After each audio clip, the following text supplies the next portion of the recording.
सच छुपने नहीं देंगे। आदाब, नमस्कार। मैं हूं हाफिज गुलाम सरवर और आप देख रहे हैं देश की सच्चाई। देश में आंदोलनों का दौर लगातार जारी है, लेकिन आपको पता है कि भारत की आज़ादी के बाद यानी कि स्वतंत्र भारत में सबसे बड़ा आंदोलन जेपी आंदोलन को माना जाता है। लेकिन इधर पिछले 2 दशकों में अगर आप नज़र दौड़ाएंगे तो सबसे बड़ा आंदोलन का श्रेय अन्ना हज़ारे को जाता है। आपको 16 अगस्त 2011 का वो दिन तो याद होगा ही, जब दिल्ली की धरती पर अन्ना हज़ारे ने धरना और प्रदर्शन शुरू किया था। लाखों की भीड़ उनके साथ खड़ी हुई थी। मांग था जन लोकपाल बिल। क्या है जन लोकपाल बिल, ये भी बताऊंगा, और क्यों अन्ना अचानक सीन से आउट हो गए ये भी बताऊंगा। दरअसल जन लोकपाल बिल उस बिल को कहते हैं जिसमें सरकार पूरी तरह से जनता के प्रति जवाबदेह हो, यानी कि एक ऐसे आयोग का गठन होना था जो सरकार के सभी काम पर नज़र रखे और सरकार को पारदर्शी रूप में चलने को बाध्य करे। लेकिन हुआ इसके बिल्कुल अपोजिट, हुआ इसके विपरीत। जन लोकपाल बिल तो पारित हुआ नहीं, लेकिन एक टूटा फूटा सा लोकपाल बिल उस समय की यूपीए सरकार अन्ना के दबाव में लाई ज़रूर थी, लेकिन मौजूदा सरकार ने लोकपाल बिल तो बहुत दूर की बात है, जो सूचना के अधिकार थे उसे भी लगभग समाप्त कर दिया है। यानी कि सूचना के अधिकार के माध्यम से जो सूचनाएं हम प्राप्त करने का अधिकार रखते थे, जो 2005 में यूपीए की सरकार ने दिया था भारत के लोगों को, उसे कमज़ोर कर दिया गया है। यानी अब जो कुछ सूचना आप मांगना चाहेंगे वो सारी सूचनाएं आपको नहीं मिलेंगी। ये एक बात हुई और लोकपाल का नामो निशान मिट गया।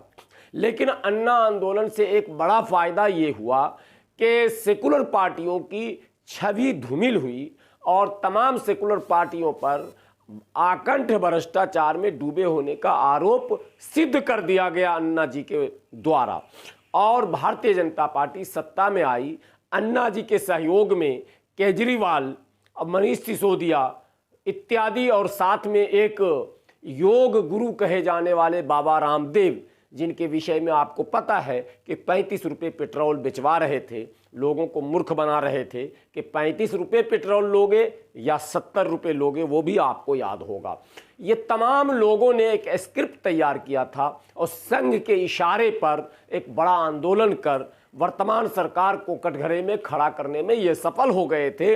और उसके बाद यह आराम से रालेगंज सिद्धि में बेहतरीन सोफा लगाकर Z+ की सिक्योरिटी लेकर दोनों ने ले लिया।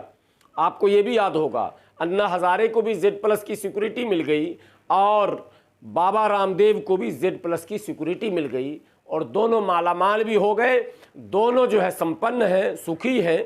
लेकिन आज जब पूरे देश में किसान सड़क पर हैं तो किसान चिल्ला कर ये पूछ रहे हैं कि ये दोनों व्यक्ति कहाँ चला गया, अचानक दोनों सीन से आउट क्यों हैं। गले फाड़ कर टीवी चैनलों पर बोलने वाले बाबा रामदेव और स्वदेशी घी खाकर कुश्ती लड़ने वाले अर्नब गोस्वामी से बाबा रामदेव, वो आपने सीन देखा होगा कि अर्नब गोस्वामी से कुश्ती लड़ रहे हैं और कईयों से टीवी पर कुश्ती लड़ाई गई है।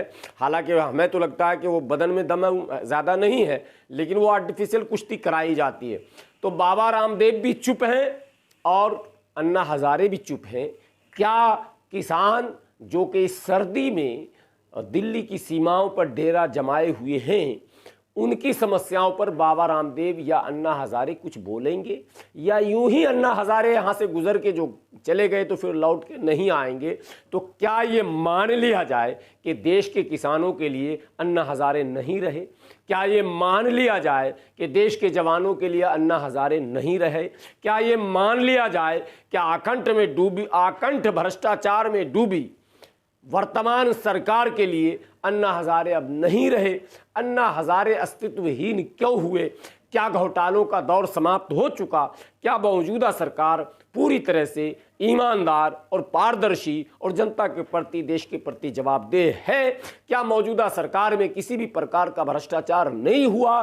क्या मौजूदा सरकार देश की विकास, उन्नति और तरक्की के लिए नेक नियति से काम कर रही है? ये सारे सवाल हैं जिसका जवाब अन्ना हजारे से अब पूछा जाना चाहिए। इंतजार है देश के लोगों को कि अन्ना हजारे कब मुंह खोलेंगे, कब रालेगन सिद्धि से डोलेंगे और दिल्ली के लिए कब प्रस्थान करेंगे। साथ में अन्ना के वो सारे चेले नीति कर रहे हैं। एक और प्रश्न साथ में बता दूं, अन्ना हजारे के 2-3 चेले जो दिल्ली की सत्ता पर हैं वो भी अब राजनीति किसान आंदोलन पर कर रहे हैं, लेकिन क्या उनके 62 एमएलए अपने हजार समर्थकों के साथ सड़क पर आ रहे हैं? कहीं आपने देखा है? यदि नहीं तो क्यों? क्या जुबान से समर्थन करना, फेसबुक, ट्विटर, व्हाट्सएप, इंस्टाग्राम पर समर्थन करना, ये भी एक समर्थन है क्या? ऐसी सूचनाएं आ रही हैं कि अन्ना ने भी ट्वीट करके किसानों का समर्थन किया है। तो ट्वीट करके ही अगर जन लोकपाल बिल की मांग करते, दिल्ली नहीं आते, दिल्ली को जाम नहीं करते, युवाओं का समय बर्बाद नहीं करते, 3 चेले को मुसल्लत नहीं करते, तो क्या फर्क पड़ जाता? तो कल जब ट्वीट से मसला हल नहीं हो रहा था तो आज ट्वीट से मसला हल कैसे होगा?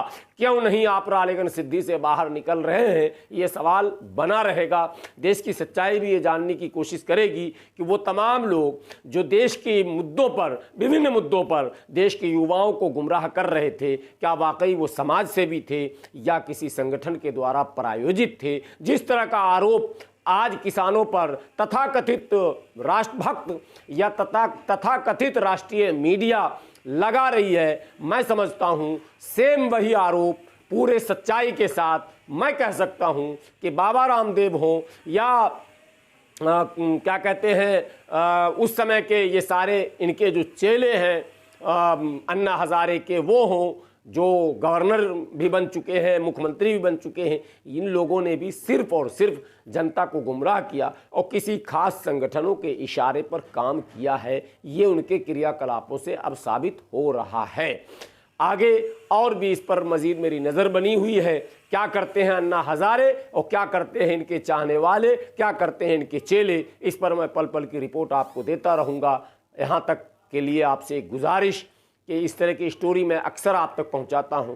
आपसे एक विनती करता हूं, देश की सच्चाई चैनल को आप ज़्यादा से ज़्यादा सब्सक्राइब करें और इस तरह के विषयों पर आप चाहें तो अपनी बात भी, मैंने खुला एक निमंत्रण मैं दे रहा हूं कि समाज में वो लोग जो बोलना जानते हैं, किसी खास विषयों पर अच्छी तरह अपनी बात रखना जानते हैं, उनको भी मैं आमंत्रित करता हूं इस प्लेटफॉर्म पर वो आएँ और अपनी बात रखें और इसको शेयर करें, दूर दूर तक इनको पहुंचाने में हमारी मदद करें, ताकि मैंने सकारात्मक जो पत्रकारिता की शुरुआत हमने की है उसमें आपका भी सहयोग हमें मिल सके। शुक्रिया। खुदा हाफिज़। जय हिंद।